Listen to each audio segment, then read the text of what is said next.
สวัสดีทุกท่านวันนี้ข้าพเจ้าจะนำพวกท่านมาเบิ่งรอบชิงชนะเลิศยูฟ่าแชมเปี้ยนส์ลีก2017-2018ระหว่างเรอัลมาดริดกับหงส์แดงลิเวอร์พูลในครั้งวันที่27เดือน5 2018ที่จะมาฮอดมื้ออื่นนี้เฮามาเบิ่งสถิติทั้ง2ทีมก่อนจะมาถึงรอบชิงชนะเลิศเฮามาเริ่มกันที่ฟังเรอัลมาดริดกันก่อนเนาะเรอัลมาดริดปัจจุบันนี้ยูฟ่าคัพแรงกิ้งนั้นเพิ่นจะเป็นอันดับที่1ส่วนการเข้าชิงยูฟ่าแชมเปี้ยนส์ลีกหรือว่าชื่อเดิมที่ผ่านมาคือยูโรปาคัพเข้าชิงทั้งหมด12ครั้งแล้วก็เสีย3ครั้งเนาะครั้งล่าสุดที่เรอัลมาดริดเข้าชิงก็คือปี2017โดยเอาชนะยูเวนตุส4-1แล้วก็เป็นแชมป์เก่าปีที่ผ่านมาส่วนฤดูกาลนี้เรอัลมาดริดได้เข้ามาในฐานะรอบแบ่งกลุ่มเนาะแข่งกัน12นัดชนะ8เสมอ2เสีย2ยิงไป30ประตูแล้วก็เสีย15ประตูดาวซันโวของทีมก็คือคริสเตียโนโรนัลโดยิงไป15ประตูปัจจุบันนี้อันดับในลีกนั้นอยู่ในอันดับที่3ของลีกสเปนและก็ได้โควต้าเข้าไปในเตะยูฟ่าแชมเปี้ยนส์ลีกในปีหน้าส่วนเส้นทางเข้าสู่รอบชิงชนะเลิศแบ่งกลุ่มแล้วก็ได้จัดอยู่ในกลุ่ม H รวมกับสเปอร์รอบ16ทีมสุดท้ายเรอัลมาดริดไปเจอกับปารีสเซงต์แชร์แมงแล้วก็ยิงประตูเฉลี่ย5-2เข้าในรอบ4ทีมสุดท้ายนั้นก็เรอัลมาดริดก็ไปเจอกับยูเวนตุสแล้วก็เป็นฝั่งของเรอัลมาดริดเอาชนะยูเวนตุสด้วยประตูเฉลี่ย3ประตูโดย4-3เนาะ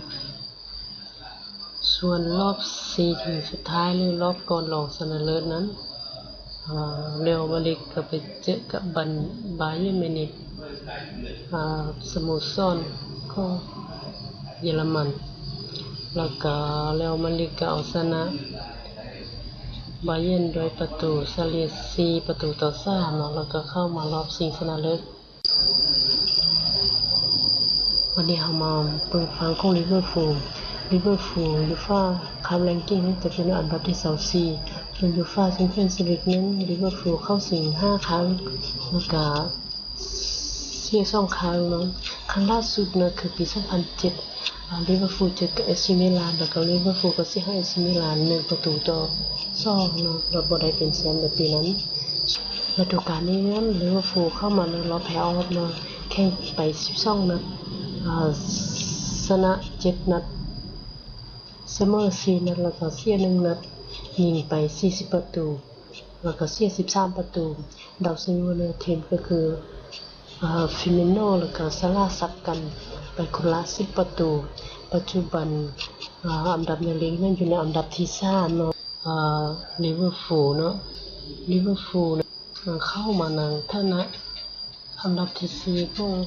พรีเมียร์ลีกเนาะก็ได้มาเพลย์ออฟกับฮอฟเฟนไฮม์เนาะฮอฟเฟนไฮม์โดยยิงฮอฟเฟนและเอาชนะฮอฟเฟนไฮม์โดยประตูเฉลี่ย6-3จัดอยู่ในกลุ่ม E แล้วก็เป็นแชมป์กลุ่ม E ส่วนเข้าในรอบ16ทีมสุดท้ายนั้นก็ไปเจอกับโปโตแล้วก็เอาชนะโปโตโดยประตูเฉลี่ย5-0ส่วนในรอบก่อนรองชนะเลิศหรือว่ารอบ8ทีมสุดท้ายนั้นก็เจอกับแมนซิตี้แล้วก็เอาชนะแมนซิตี้โดยประตูเฉลี่ย5-1เข้ามาในรอบ4ทีมสุดท้ายก็ไปเจอกับโรม่าปาแล้วก็เอาชนะม่าปาโดยประตู7ประตูเอามาเบิ่งกันว่าทั้ง2ทีมนั้นเคยเจอกันผ่านมาหรือบ่ในผ่านมานั้นก็เคยเจอกันอยู่5ครั้งด้วยกัน เรือฝั่งเรอัลมาดริดเอาชนะ2 ครั้งยิงไป4 ประตูแล้วก็ฝั่งลิเวอร์พูลก็เอาชนะ3 ครั้งยิง6 ประตูครั้ง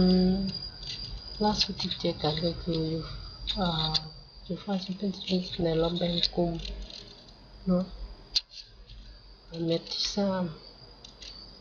3โดยลิเวอร์พูลเอาชนะเสียให้เรอัลมาดริด0 ประตูต่อ 3แล้วก็นัดที่4เรอัลมาดริดก็เอาชนะลิเวอร์พูล1 ประตูต่อ 0ถือว่าลิเวอร์พูลเสียทั้งเย้าเยือนเลยเนาะส่วนรอบในปี2008-2009นั้นก็คือรอบยูฟ่าแชมเปี้ยนส์ลีกกันเป็นรอบน็อกเอาท์เนาะโดยนัดแรกท่านเรอัลมาดริดเสียให้ลิเวอร์พูล1 ประตูต่อ 0แล้วก็นัดที่2ท่านลิเวอร์พูลชนะ4 ประตูต่อ 0กับทีมให้ทีมนั้นเนาะส่วนครั้งที่5นั่นก็คือปีก็คือ